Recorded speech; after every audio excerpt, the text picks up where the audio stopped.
there's this project, essentially to kind of, engineer society, engineer people from the ground up. This is kind of where and the experts believe they can do that. Reality, I think you alluded to this earlier too, kind of takes a back seat, but there's also this whole kind of the ideology, this social constructivist, ideology that actually reality, it really is whatever it is that we say it is, right? Or we believe it is. But there is an element of truth to this, right? Hence our acceptance of a whole lot of rules and dictates and that over the last couple of years. Force can do a lot. Tyranny can be devastating to people. What it can't do is make them happy. And that means that there's always tension in it, right? China is richer than it's ever been today. There's an argument that it's become the most powerful country in the world. Are the people happy there? I know some people in Hong Kong and Taiwan who are very unhappy. Hong Kong because they've been taken over. Taiwan because they fear. The same, yeah. That's right. That's not good, but there must be. There is. In China itself, in mainland China, in the regime itself, people surely, they don't like to be scored and rated, their compliance measured constantly. And that's possible now. Mm-hmm. In America too. Because if you just go back to the nature of the case, human beings are mortal beings, but there's something immortal about them. And it's apparent from birth. The most important being alive today is my first grandchild, who's just turned 1 year old. There's another one coming too. I'm happy to report to the world that we're beginning to produce in my family. And just watch her grow up. She knows early that she's the same kind of thing we are. And she should emulate us. And she's making choices about that. We've always had boxer dogs. We have a puppy right now. And they're wonderful, right? But they are what they are. They're governed entirely by their nature. The spark of freedom is not in them. And Charlotte is the name of my granddaughter, and she knows what kind of things are already, and she's learning to talk. And no other creature has ever done that. Every human child does it, and they teach themselves. That's a magic, right? That's a mystery. That's a beautiful thing about us. And yeah, we have our limits, but the trouble with tyranny is it takes that specific thing, the best in us, and interferes with it. Whereas better to let it flourish, and then we can be happy. These people in Virginia who don't like their kids taught the stuff they're being taught, and they don't like the threats that the kids will be taken away if they object. They challenge the custody of parents over children.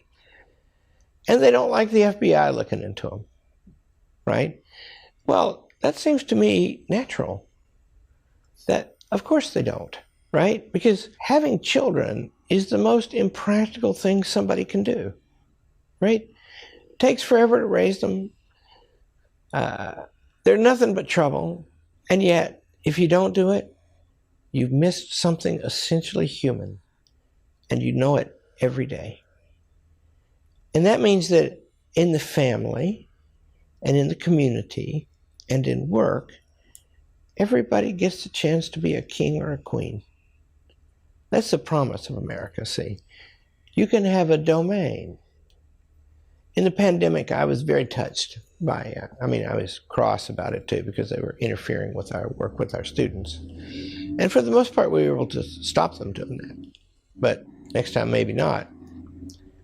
There's a diner in Jonesville. Hillsdale's a little town. And the diner is the greatest diner in the world. It's Spangler's.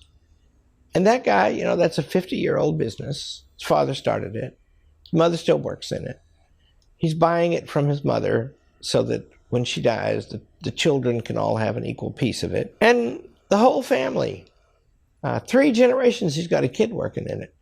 They depend on the diner. And they were shut down the first time, and they almost didn't survive it. And they could see how long they could last in a shutdown. And the second time, he refused to do it. He saw it. We became the Legal Aid Society for local businesses. And he is just lovely. I mean, I just love that guy. He's an unassuming guy, but he just says, just like the people in Loudoun County, these are our children. He said, this is my life's work. And we have lived a good life, serving people, literally what you do in a restaurant. And why should this be disrupted? This is so fascinating what you're saying, because it struck me recently. I've been thinking about, what does it take to activate a society against, convincingly, arguably irrational policy, right? And so it's the children.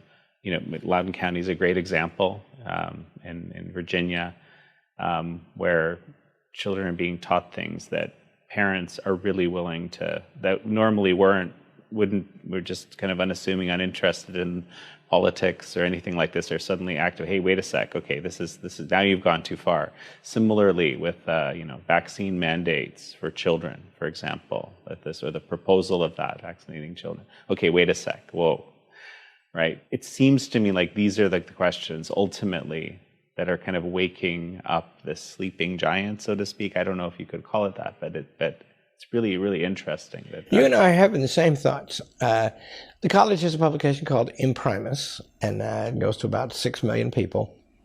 And I've written the next one, soon to be published. And it makes that argument that when you interfere with the nature of things, those things rebel. I use as an example Loudoun County and Mitch Spangler and his diner. And because and what does it take to wake people up? Well, just think what critical race theory is. It's a simple thing. They're saying that accidental features of you, an accidental feature of a thing is just something that doesn't define it, it just happens to have it. Accidental features of especially your race and your sex, but also other circumstances of yours, are defining of you. Now, no parent tells the child that. What you tell the child is, you should become a good human being, and then you can do anything a human being can do.